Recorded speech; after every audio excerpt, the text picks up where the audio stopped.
सादर नमस्कार, सादर जय जिनेंद्र। क्षमा ब्रेकिंग जैन न्यूज प्रतिदिन प्रातः, दोपहर एवं रात्रि में देश भर से संपूर्ण जैन समाज से संबंधित सही और सकारात्मक समाचारों के लिए देखना और सुनना न भूलें। साथ में आपसे विनम्र निवेदन है कि यदि आपने इस चैनल को सब्सक्राइब नहीं किया है तो कृपया अवश्य कीजिए और शेयर और लाइक करके धर्म प्रभावना में सहयोगी एवं सहभागी बनिए। अशोकनगर में परम पूज्य जैन मुनि श्री सुधा सागर जी महाराज के सत्संग सानिध्य में चल रहे श्रावक संस्कार शिविर में शिविरार्थियों की आश्चर्यचकित करती भावनाएं और जिज्ञासाएं तथा पूज्य मुनि श्री सुधा सागर जी के अद्भुत समाधान जानकर होंगे हैरान। जैसे महाराज जी, मैं मुनिपुंगव श्री सुधा सागर जी महाराज जैसा बनना चाहता हूँ। आजकल के मम्मी पापा मोबाइल खूब चलाते हैं। गिरनार जी में 5वीं टोंक पर निर्वाण लाडू कब चढ़ा पाएंगे?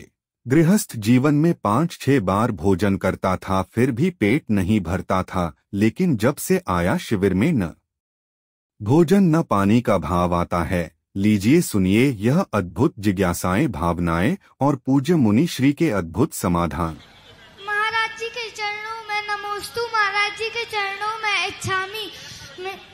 मेरी जिज्ञासा है कि मुझे भी आपके जैसे हजारों शिष्य चाहिए हैं और सुधा सागर महाराज जैसे मुनि पुंगव बनना है, सो मैं क्या करूं?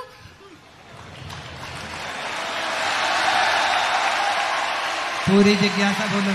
सबसे पहले तो शिविर के पहले मेरे मुंह में बहुत छाले थे। मैं पुरुषार्थ करके शिविर में आया तो मेरे सारे छाले ठीक हो गए। उम्र कितनी है तुम्हारी? कितनी उम्र है तुम्हारी? 8 साल। ओह, तो शास्त्रों के अनुसार तो 8 साल का बच्चा केवल ज्ञान भी प्राप्त कर सकता है, अरहंत बन सकता है, मुनि बन सकता है। 8 साल के बच्चा मुनि, लेकिन वर्तमान परिवेश में बालिक होना जरूरी है कि आज की जो कानून संहिता है, किसी भी मार्ग पर आने के लिए बालिक होना जरूरी है। तो बालिक हो जाओ तुम। सबसे पहले मम्मी पापा की अनुमति लो और मम्मी पापा को इतना विश्वास दिलाओ कि हम यदि मुनि मार्ग पे गए तो महाराज जैसे कभी लौट करके नहीं आएंगे और ऐसे धर्म की प्रभावना करेंगे जैसे महाराज। और जो भाव आज बना हुआ है, यही भाव 18वें साल तक बना लेना। बेटा आ जाना, फिर देख लेंगे जो होना है। बहुत बढ़िया। बालक जी एक बात बताएं। हमारे जिनसेन स्वामी 10वीं शताब्दी में 9 साल की अवस्था में मुनि व्रत धारण कर लिया था। पूज्यवर कुंद भगवान ने 11 साल में मुनि बन गए थे। 95 साल तक उनकी उम्र थी। 11 साल में मुनि बने थे कुंद महाराज। 9 साल की उम्र में बने थे जिनसेन स्वामी। तो इस प्रकार के उदाहरण मिलते हैं। बहुत अच्छा भाव है। इस भाव को थोड़ा और आगे तक दृढ़ बने रहना तो तुम्हारी भावना सफल भी हो सकती है। आरव, बहुत लंबी श्रृंखला है। वर्तमान में भी पूरे भारत में जितने संत हैं सभी सुधा सागर महाराज बनना चाहते हैं और ऐसा चलते चलते तुम्हारी उम्र तक तो सैकड़ों हजारों सुधा सागर महामुनिराज हो जाएंगे। और अभी भी जो बैठे हैं हर एक के दिल में एक ही बात है कि मेरे गुरुदेव सुधा सागर जी मेरे हृदय में है, मेरे साथ में। नमोस्तु महाराज जी, मेरी ये जिज्ञासा है। नमोस्तु महाराज जी, मेरी ये जिज्ञासा है कि आज चलते मम्मी पापा इतना फोन चलाते हैं कि उन तो देखते बच्चे तो इतना फोन चलाते हैं कि फोन पे ना खाना भी नहीं खाते। फोन की आदत कैसे बंद करने, मतलब ज्यादा चलाने की। मम्मी पापा बहुत फोन चलाते हैं। महाराज जी उसके ही मुख से सुनो, बड़ी अच्छी लगी। एक बार और बोल बेटा, बहुत अच्छी से। समझ गया मैं। देखो, मैंने पहले ही कहा है, इस दुनिया में बेटे बाद में बिगड़ते हैं, माता पिता पहले बिगड़ते हैं। माता पिताओं को अपना वह कार्य टालना चाहिए। बेटे को मना करते हैं तो उसका एक ही तरीका है कि या तो माता पिता सुधर जाएं, अन्यथा तुम अपने आप में पापा से कह देना होमवर्क के समय भी हम मोबाइल चलाएंगे, आप बंद करो, नहीं तो मैं बंद जब ही करूँगा जब आपका बंद हो। एक बार एक बेटे ने पापा ने कहा कि बेटे ने पापा आप गुटखा नहीं खाना चाहिए, तो पापा ने उसे एक थप्पड़ मार दिया, तुम मुझे सिखाएगा। दूसरे दिन वो मेरे पास आया तो वो महाराज जी मुझे ऐसा ऐसा थप्पड़ मार दिया। मैंने कभी पापा तुझसे गुटखा मंगाते हैं? बोले मेरे ही से मंगाते हैं। मैंने बस मामला बन जाएगा। तो उन्होंने गुटखे की पुड़िया मंगवाई, पीसा दिए, तो बोले डबल लेके जाना, एक उनको दे देना। बोले शेष पैसे कहाँ हैं? बोले मैं अपने लिए लाया हूँ, मैं आपका ओरिजिनल बाप का बेटा हूँ। मेरे गुरु ने कहा है बाप जो करेगा वही बेटे को करना चाहिए, यही असली बेटे की पहचान है।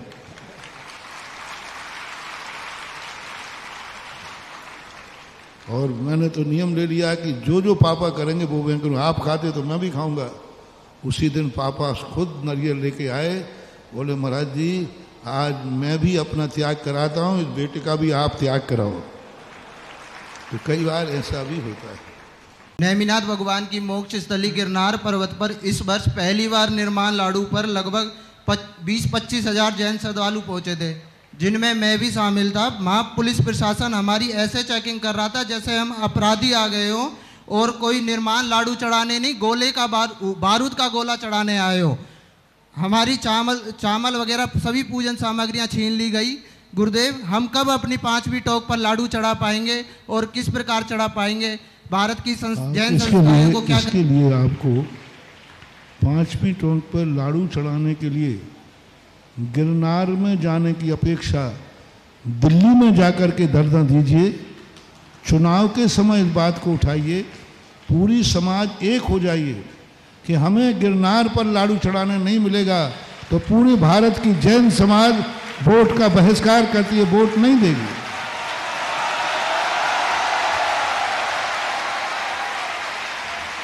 आप लोग वहां जाके क्या हो, वहां तो जो कानून बनता है पुलिस वालों की कोई गलती नहीं, उनको तो जो कोर्ट आदेश देता है, जो व्यवस्था बनाई जाती है वो तो उसको फॉलो करते, उनको तो करना ही चाहिए क्योंकि उनकी ड्यूटी है।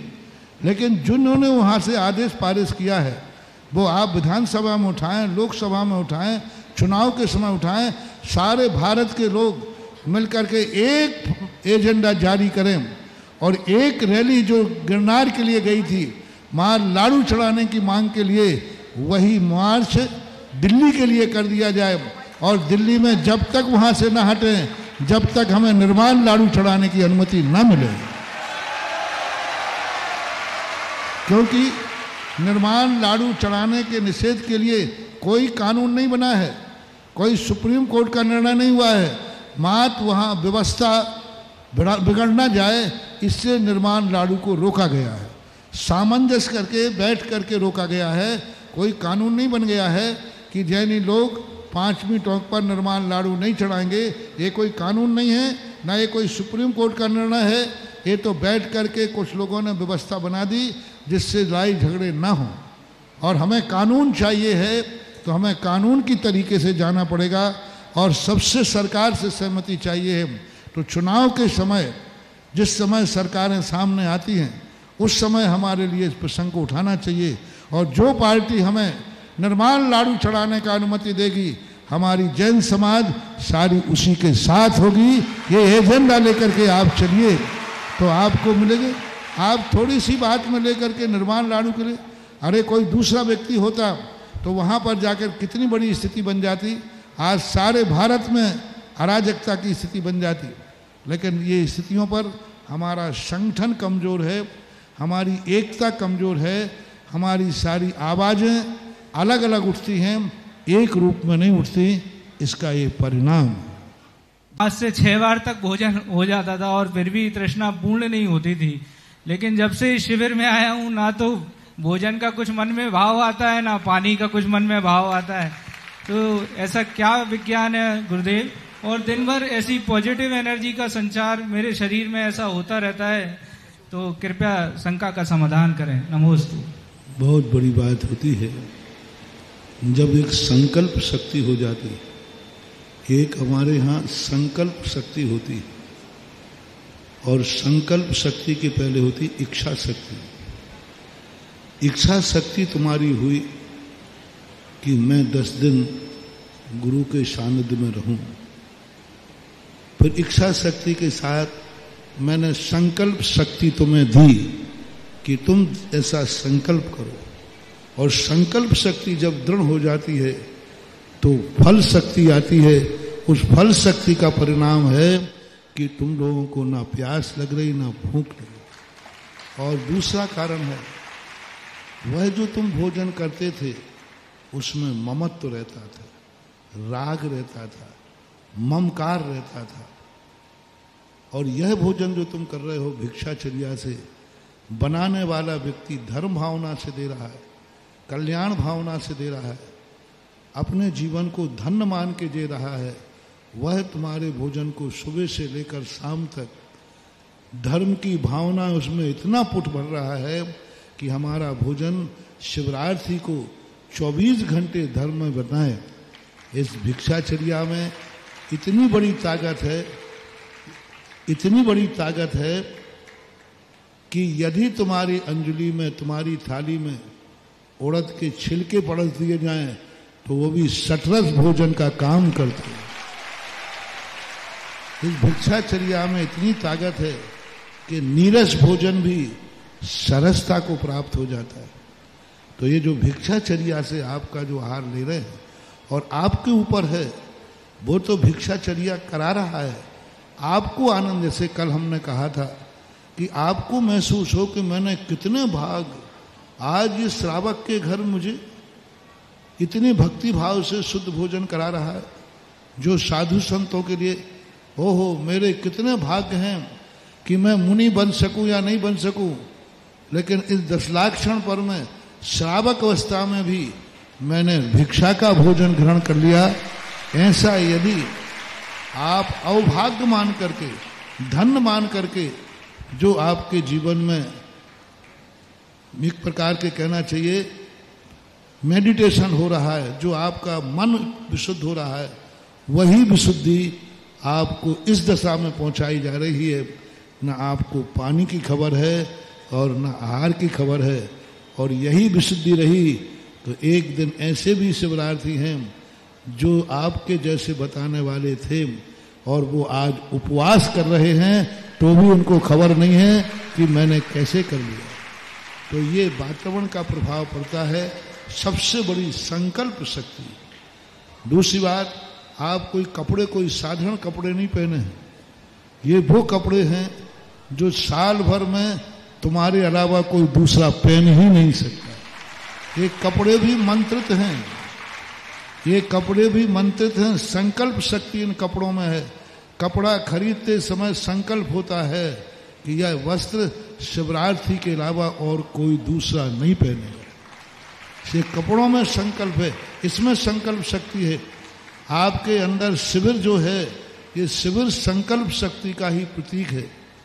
तो उस संकल्प शक्ति का परिणाम है कि आज आपके मुख से यह कल्पना निकल रही।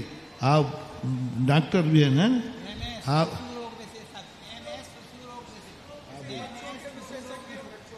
डॉक्टर जी, पूरा देश सुने, ये जो खड़े हैं नीतेश जी, MS डॉक्टर हैं, शिशु रोग विशेषज्ञ हैं और सरकारी हॉस्पिटल में इनकी ड्यूटी है, लेकिन गुरुदेव के प्रति ऐसा समर्पण कि छुट्टी लेकर और इसमें अपने शिविर में संस्कार लेने के लिए आए। एक बार तालियों का उद्घोष इसलिए करिएगा। इस संस्कार शिविर का सबसे बड़ी विशेषता है कि बड़े बड़े डॉक्टर, बड़े बड़े इंजीनियर, बड़े बड़े IAS ऑफिसर आके समुद्र में ऐसे समा जाते हैं कि 8 साल का बच्चा भी और ये डॉक्टर साहब, कोई भेद नहीं है।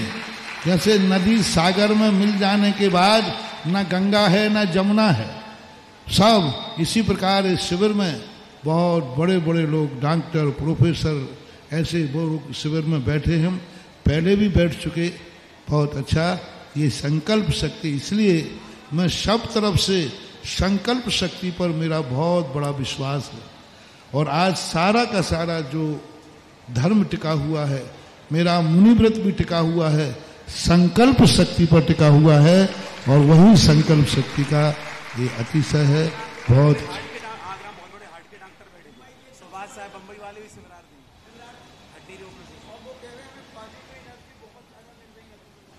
तुम इतनी पॉजिटिव एनर्जी लेके जाओगे डॉक्टर साहब कि जिस बच्चे को हाथ लगाओगे वह बच्चा खिलखिलाता हंसने लग जाएगा।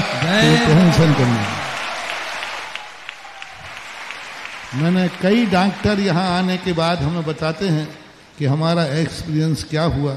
बड़े बड़े उदयपुर के अंदर एक बहुत बड़े डॉक्टर थे, वो भी इस शिविर में बैठे थे।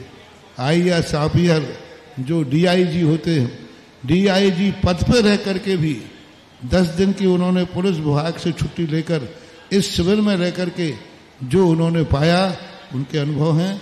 बहुत अच्छा, आशीर्वाद। गुरुदेव, ये डॉक्टर जी के यहाँ 50-50, 51-51 पर्ची बटती है, तब बच्चों को दिखा पाते हैं। लेकिन आपके प्रति ऐसा गजब का, और एक बात और पूरे संसार को बता देना चाहते हैं। अशोक पूरे भारत के सबसे बड़े भामाशाह आदरणीय अशोक जी पाटनी भी इसी शिविर में बैठकर शिखर की ऊंचाइयां छू रहे हैं। ना जाने 1000 लोग इस शिविर में ऐसे मिलेंगे जो बहुत ऊंचे ऊंचे पदों पर हैं, अपनी अपने व्यवसायों में अत्यंत कुशल हैं। पूरा भारत ये बात सुने। ये बात ऐसी है जो पूरे संसार के लोगों को जहां जहां देख रहे हैं वहीं से तालियां बजाना चाहिए शिवरार्थियों के लिए। और सबसे ज्यादा गुरुदेव का जलवा। डॉक्टर जी, यहाँ कुछ नहीं है, हमारे गुरुदेव रात रात भर ध्यान कर रहे हैं, ना जाने कहां से, हमें पता नहीं है, लेकिन पता है सिर्फ झपक लेते हैं और उसके बाद गुरुदेव क्षमा चाहूंगा ध्यान करते हैं। हमें एनर्जी देने के लिए एक एक शिवरार्थी की चिंता है कि वो शिवरार्थी Kshama breaking Jain news YouTube channel पर विज्ञापन देकर धर्म प्रभावना में बने सहभागी। विज्ञापन देने हेतु संपर्क कीजिए मोबाइल नंबर 9026900740 एवं समाचार एवं वीडियो भेजने हेतु WhatsApp number 9335236222। Kshama breaking Jain news YouTube channel देखने के लिए आपको बहुत बहुत धन्यवाद। सादर प्रणाम, सादर जय जिनेंद्र।